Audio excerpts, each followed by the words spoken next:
Oh my goodness, we're so close to the end. I'm happy and sad and all sorts of feelings in between. This is a long chapter.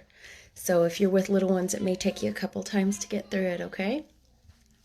And this one's a really challenging one for me because we have lots of different voices. So I will do my best. If I make a mistake or it's not the best you've ever heard, it's okay. Chapter 24. Let them laugh. The secret garden was not the only one Dickon worked in. Round the cottage on the moor there was a piece of ground enclosed by a low wall of rough stones. Early in the morning and late in the fading twilight, and on all the days Colin and Mary did not see him, Dickon worked there planting or tending potatoes and cabbages, turnips and carrots and herbs for his mother. On the company of his creatures, he did wonders there, and was never tired of doing them, it seemed. While he dug or weeded, he whistled or sang bits of Yorkshire moor songs, or talked to Soot or Captain, or the brothers and sisters he had taught to help him. "We'd never get on as comfortable as we do," Mrs. Sowerby said, "if it wasn't for Dickon's garden. Anything'll grow for him. His taters and cabbages is twice the size of any one else's, and they've got a flavour with him as nobody's has." When she found a moment to spare, she liked to go out and talk to him. After supper, there was still a long clear twilight to work in, and that was her quiet time. She could sit upon the low rough wall and look on and hear stories of the day. She loved this time. There were not only vegetables in this garden. Dickon had bought penny packages of flower seeds now and then, and sown bright, sweet-scented things among gooseberry bushes and even cabbages, and he grew borders of mignonette and pinks and pansies, and things whose seeds he could save year after year, or whose roots could bloom each spring and spread in time into fine clumps. The low wall was one of the prettiest things in Yorkshire, because he had tucked moorland foxglove and ferns and rockcress and hedgerow flowers into every crevice, until only here and there glimpses of the stones were to be seen. "All a chap's got to do to make 'em thrive, mother," he would say, "is to give 'em friends, to be sure. They're just like the creatures. If they're thirsty, give 'em drink. If they're hungry, give 'em a bit of food. They want to live same as we do. If they died, I should feel as if I'd been a bad lad, and somehow treated them heartless." It was in these twilight hours that Mrs. Sowerby heard of all that happened at Misselthwaite Manor.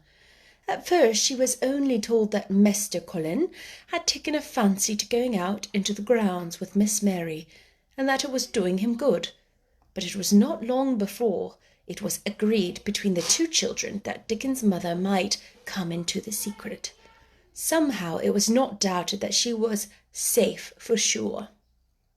So one beautiful, still evening, Dickon told the whole story, with all the thrilling details of the buried key, and the robin, and the grey haze which had seemed like deadness, and the secret Mistress Mary had planted never to reveal. The coming of Dickon, and how it had been told to him, the doubt of Mr. Colin, and the final drama of his introduction to the hidden domain, combined with the incident of Ben Weatherstaff's angry face peering over the wall, and Mr. Colin's sudden indignant strength, made Mrs. Sowerby's nice-looking face quite change colour several times. "My word," she said, "it was a good thing that little lass came to the manor. It's been the making of her and the saving of him. Standing on his feet, and us all thinking he was a poor half-witted lad, with not a straight bone in him." She asked a great many questions, and her blue eyes were full of deep thinking. "What do they make of it at the manor, him being so well and cheerful and never complaining?" she inquired. "They don't know what to make of it," answered Dickon. "Every day as comes round his face looks different.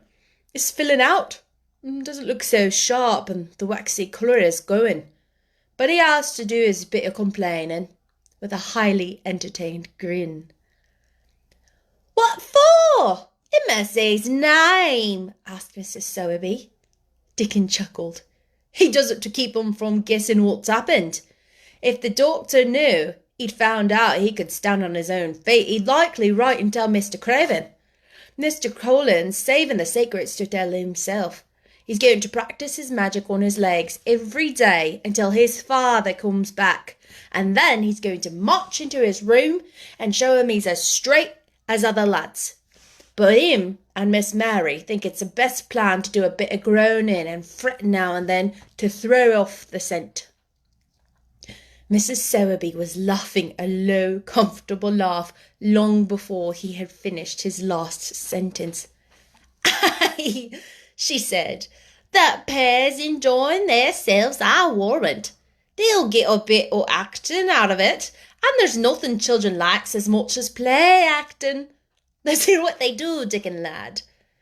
Dickon stopped weeding and sat up on his heels to tell her.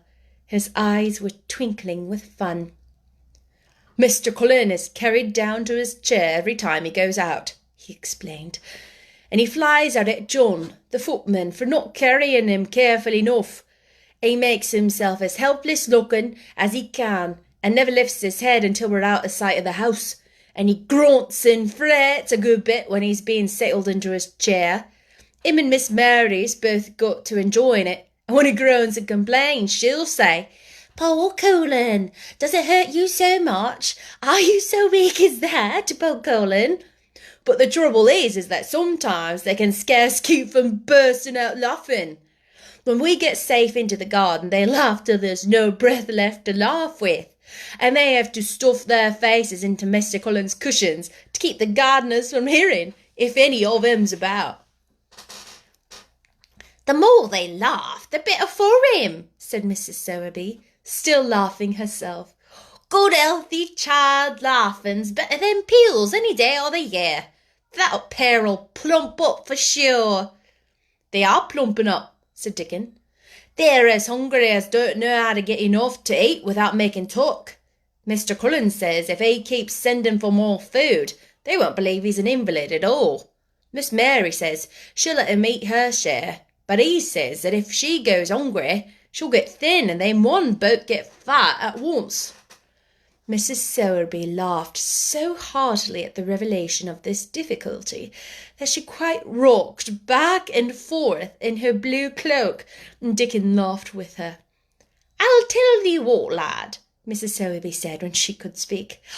"I've thought of a way to help 'em. When thou goes to him in the mornings, thou shalt take a pail of good new milk, and I'll bake him a crusty cottage loaf with some buns with currants in 'em, same as you children like. Nothing so good as fresh milk and bread. Then they could take off the edge of the hunger while they were in the gardens, and the fine food they get indoors would polish off the corners." "Oh, mother," said Dickon admiringly. "What a wonder that! That always sees a way out of things. They was quieting up other yesterday. They didn't see how they was going to manage without ordering up more food. They felt that empty inside." "They're two young ones growing fast, and health's coming back to both of 'em. Children like that feels like young wolves, and food's flesh and blood to 'em," said Mrs. Sowerby. Then she smiled Dickon's own curving smile. "Aye, but they're enjoying theirselves for sure," she said. She was quite right, the comfortable, wonderful mother creature, and she had never been more so than when she said their play-acting would be their joy. Colin and Mary found it one of their most thrilling sources of entertainment. The idea of protecting themselves from suspicion had been unconsciously suggested to them first by the puzzled nurse and then by Dr. Craven himself. "Your appetite is much improving, Master Colin," he had said to the nurse. "You used to eat nothing, and so many things disagreed with you." Nothing disagrees with me now, replied Colin, and then seeing the nurse looking at him curiously, he suddenly remembered that perhaps he ought not to appear too well just yet. At least, things don't so often disagree with me. It's the fresh air. Perhaps it is, said the nurse, still looking at him with a mystified expression. But I must talk to Dr. Craven about it. How she stared at you, said Mary when she went away, as if she thought there must be something to find out. I won't have a finding things out, said Colin. No one must begin to find out yet. When Dr. Craven came that morning, he seemed puzzled also. He asked a number of questions to Colin's great annoyance. You stay out in the garden a great deal, he suggested. Where do you go? Colin put on his favourite air of dignified indifference to opinion. I would not let anyone know where I go, he answered. I go to a place I like. Everyone has orders to keep away of. I won't be watched and stared at. You know that. You seem to be out all day, but I do not think it has done you harm. I do not think so. The nurse says that you eat much more than you have ever done before. Perhaps, said Colin, prompted by a sudden inspiration, perhaps it is an unnatural appetite. I do not think so, as your food seems to agree with you, said Dr. Craven. You are gaining flesh rapidly, and your colour is better.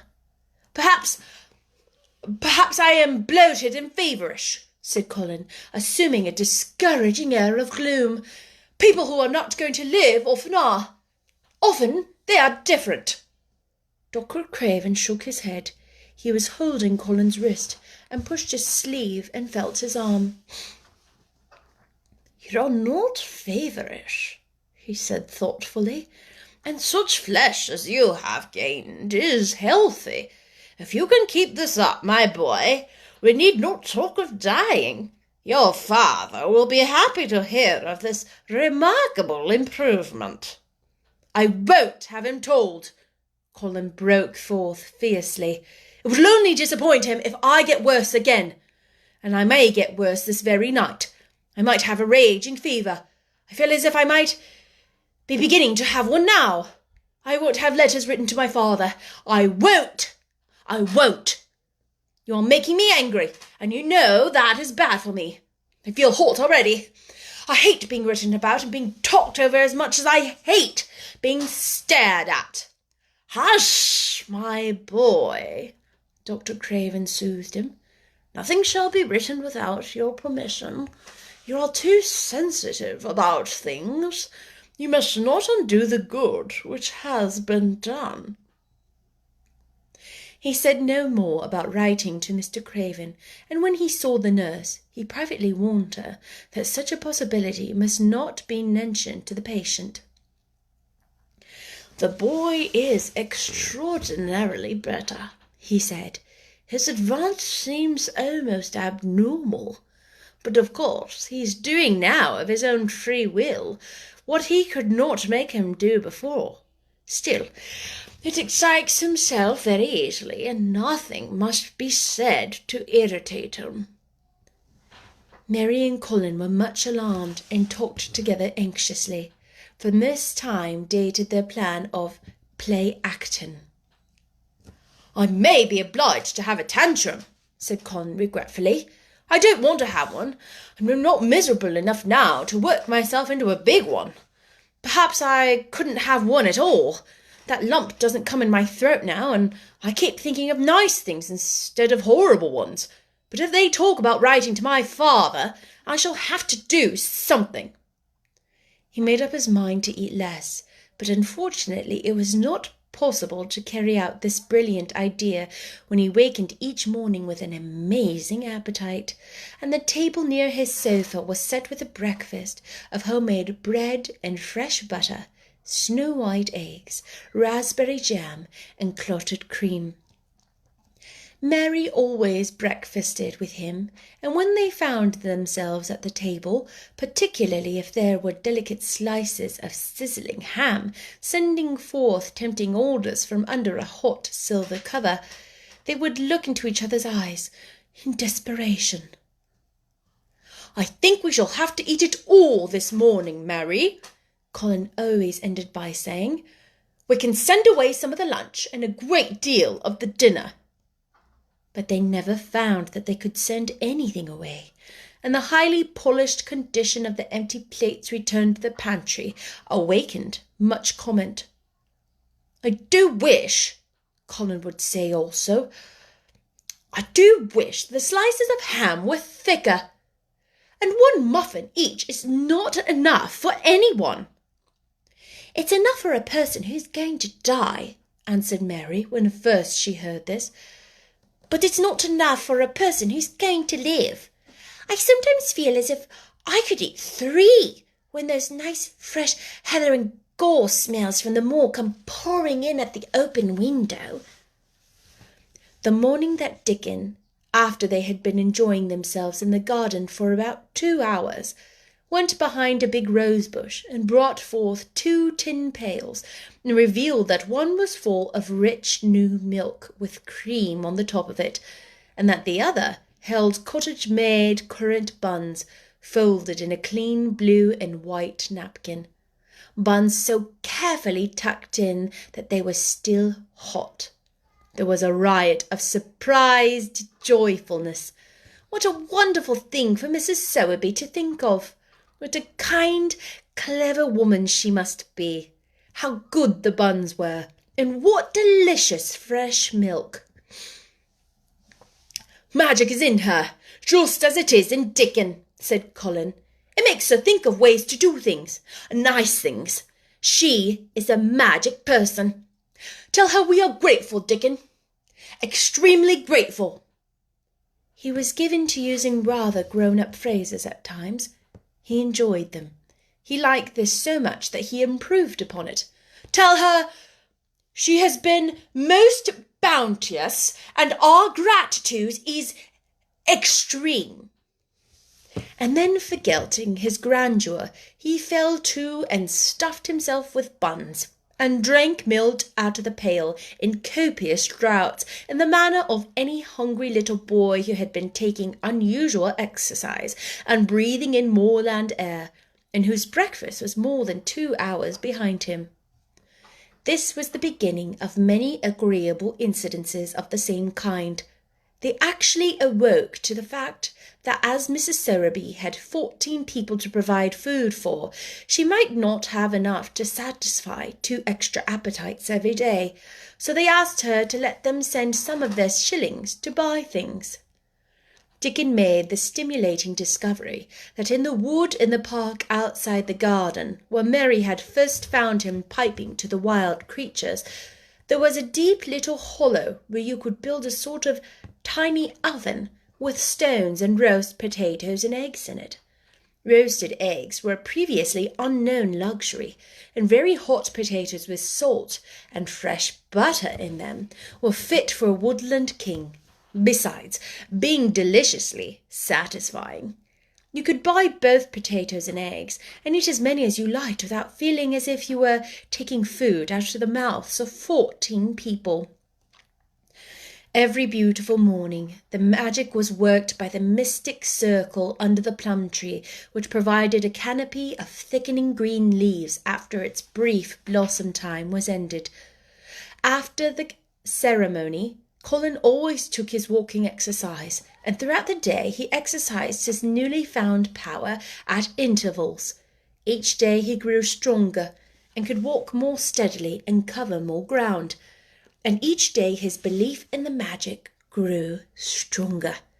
As well it might. He tried one experiment after another as he felt himself gaining strength, and it was Dickon who showed him the best things of all. "Yesterday," he said, one morning after an absence, "I went to Thwaite for mother, and near the Blue Cow Inn I seed Bob Haworth. He's the strongest chap on the moor, He's the champion wrestler, and he can jump higher than any other chap and throw the hammer farther. He's going all the way to Scotland for the sport some years. He knowed me ever since I was a little un, and he's friendly sort, and I asked him some questions. The gentry calls him an athlete, and I thought of thee, Mr. Cullen, and I says, how did thou make thy muscles stick out that way, bub? Did thou do anything extra to make thyself so strong? And he says, well, yes, lad, I did. A strong man in a show that came to Thwaite once showed me how to exercise my arms and legs and every muscle in my body. And I says, could a delicate chap make himself a stronger with him, bub? And he laughed and says, art thou the delicate chap? And I says, no, but I knows a young gentleman that's getting well of a long illness, and I wish I knowed some of them tricks to tell him about. I didn't say no names, and he didn't ask none. He's friendly, same as I, and he stood up and showed me good-natured like, and I imitated what I did until I knowed it by heart. Colin had been listening excitedly. Can you show me? He cried. Will you? Aye, to be sure, Dickon answered, getting up. But he says thou mun do 'em gentle at first, and be careful not to tire thyself. Rest in between times and take deep breaths, and don't overdo it.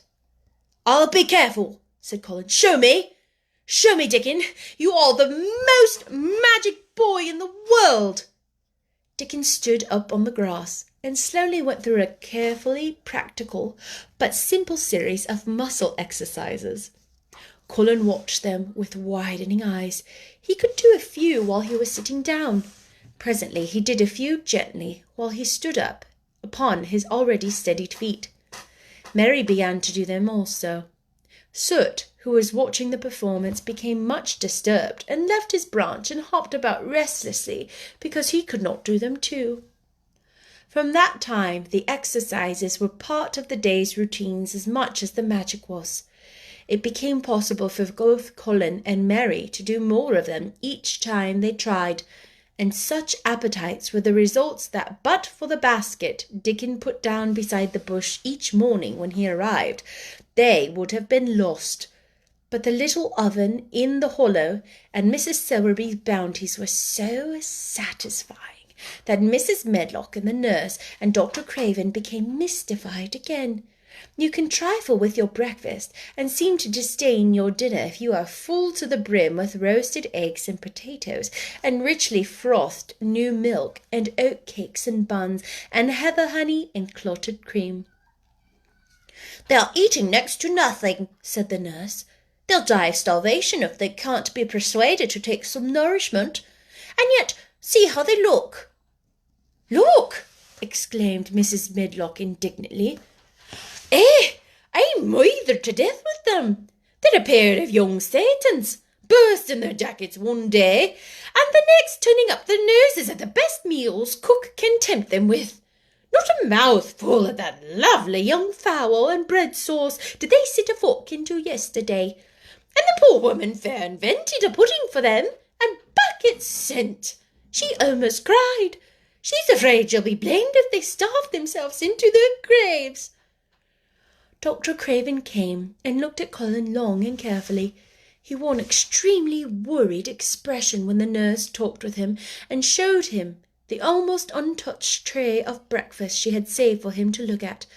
But it was even more worried when he sat down by Colin's sofa and examined him. He had been called to London on business and had not seen the boy for nearly 2 weeks. When young things begin to gain healthy, they gain it rapidly. The waxen tinge had left. Colin's skin in a warm rose showed through it. His beautiful eyes were clear, and the hollows under them and in his cheeks and temples had filled out. His once dark, heavy locks had begun to look as if they sprang healthily from his forehead and were soft and warm with life. His lips were fuller and of a normal colour. In fact, as an imitation of a boy who was confirmed invalid, he was a disgraceful sight. Dr. Craven held his chin in his hand and thought him over. I am sorry to hear that you won't eat anything, he said. That will not do. You will lose all that you have gained, and you have gained amazingly. You aged so well a short time ago."